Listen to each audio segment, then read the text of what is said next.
Удовлетворены ли вы вышедшим фильмом? Да, фильмом я удовлетворен. Считаете ли, что он передал то, что вы хотели бы донести до зрителя? Ну, я считаю, что да, он передал.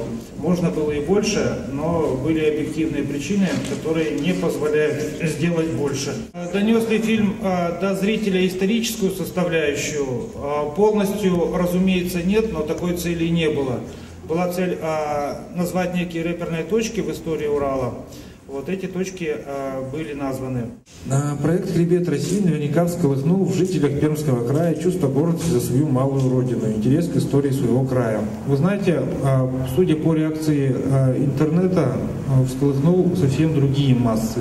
А как к вам относятся уральские, в частности пермские историки в контексте ваших исторических изысканий? Относятся они ко мне плохо, сразу скажем, но я могу ответить, что моих исторических изысканий нет. Есть их исторические изыскания, с которыми они сами не согласны. Кто готовил тексты для Парфенова?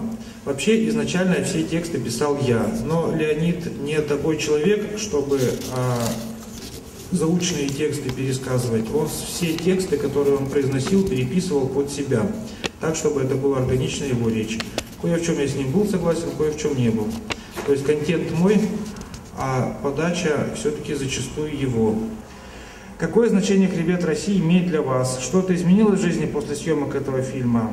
В бытовой жизни нет, ничего не изменилось. А в смысле возможности дальнейшей работы, да, безусловно, потому что поступили другие предложения, и этот формат стал интересен отечественному телевидению.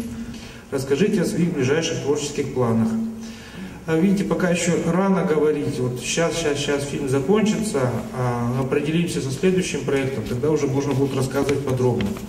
А так, есть же хорошее правило, не рассказывай о своих планах, если не желаешь насмешить Бога.